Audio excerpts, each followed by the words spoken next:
Amnesty International has accused wealthy states of colluding with corporate giants to drive deeper inequality while promising a fair global recovery from the COVID-19 pandemic.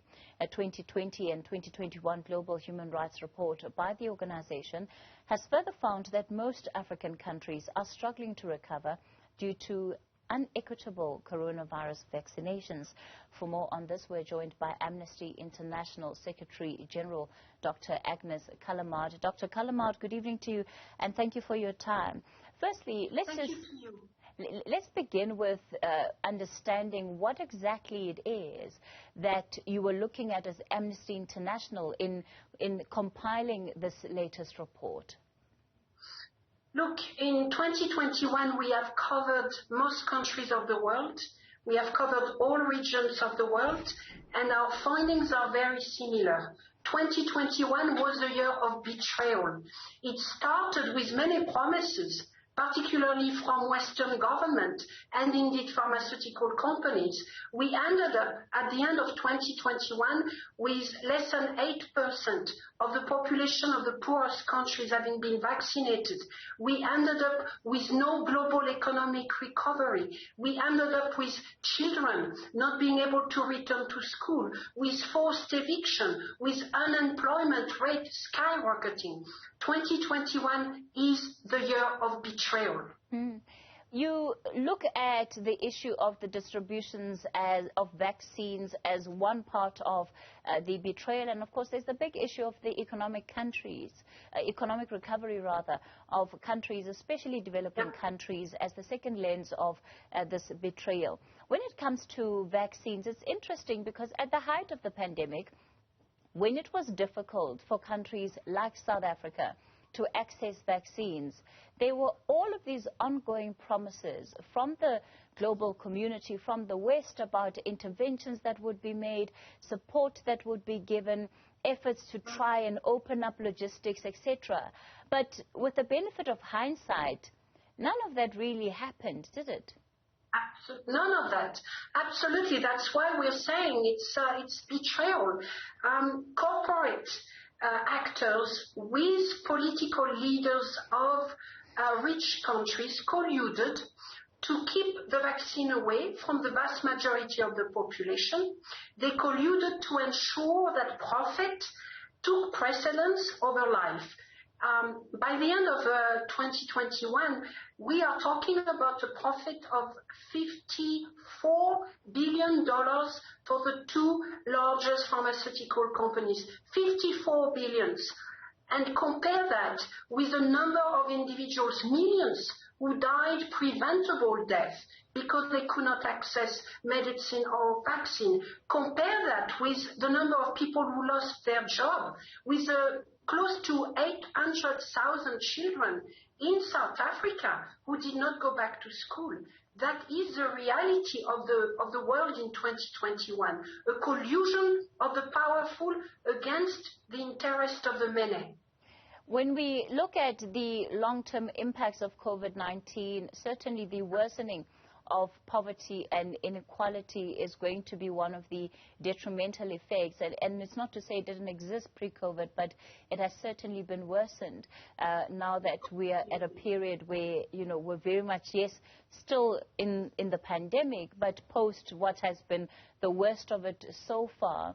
What is it going to take to improve that issue? Because unfortunately, you still have a situation where people are dying because of hunger. Malnutrition is on the increase, especially when you look at sub-Saharan Africa. Absolutely. Look, and I don't, allow me to repeat the point. At the beginning of 2021, we were made promises that the rich and the powerful had learned the lesson from COVID. They had learned that they needed to tackle systemic inequalities, deep enshrined racism, that they needed to tackle what had happened after the 2008 financial crisis. And they did exactly the opposite. So I just want to, highlight that point. What is it going to take? Frankly, at this point in time, Amnesty International is of the belief that the response is not going to be with government. The response is going to be with the people. According to our research, In 80 countries of the world, people stood up for their rights last year. They were not silenced. They did not give up. They did not allow their revolution or their rights to be stolen. That is where the solution is coming from grassroots, from communities organizing, from civil society. It may also come from some institutions such as the court that are prepared to fight. For instance, last year we saw courts imposing the biggest fines on big corporate actors. That's a very important step. We also saw a number of courts taking war criminals to account. That is a very important step. So there is hope. There is hope in the fact that against this collusion, against those betrayal, people have not given up. People are standing up and are resisting. That's where the solution comes from. You talk about the failure again on these empty promises, largely from the West, but I suppose the other reality is that leaders on the continent have not necessarily covered themselves in glory either. There's great disappointment around how even regional bodies like the African Union have acted. Absolutely. Look, we're talking here about the West because they owed, they were really at the heart of the betrayal in 2021. But they had many complices on the continent and elsewhere. They had many other leaders prepared to follow their steps. In Africa, unfortunately, we have seen a multiplication of armed conflict. In 2021, we have seen many countries in Africa, many governments imposing further shrinking of the civic space for human rights defenders, for civil organizations. We have seen military coups taking place throughout the continent. So yes, you are absolutely right. It is about the West, it is about the collusion of the powerful, but it is also about the fact that there are too many people on the continent in position of power that are prepared to give up on principles in the name of economic interest or other gains. You raised a very important issue about the number of people who were still able to gather and protest despite the difficult prevailing circumstances.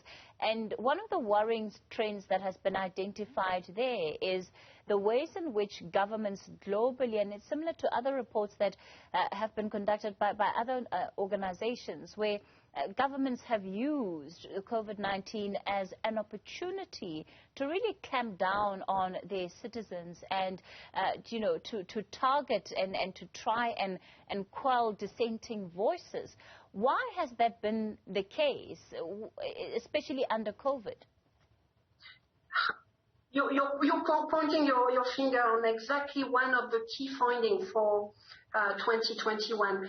According to our research, Amnesty research, 67 countries have imposed new regulations to curtail freedom of expression and freedom of assembly in 2021. These come on top of the existing pretty bad, actually, record. And I'm not just here mentioning countries such as Russia or China. No. Europe has had the same characteristic. In the United States, there has been 80 attempts to push forward proposal to shrink freedom of expression. So this has been a global phenomenon. Why? Governments are using opportunities such as COVID in order to control what is so difficult to control under very difficult circumstances. And frankly, it is also about keeping the status quo going. It's about ensuring that the power of the few remain the norm. That is the reality, unfortunately.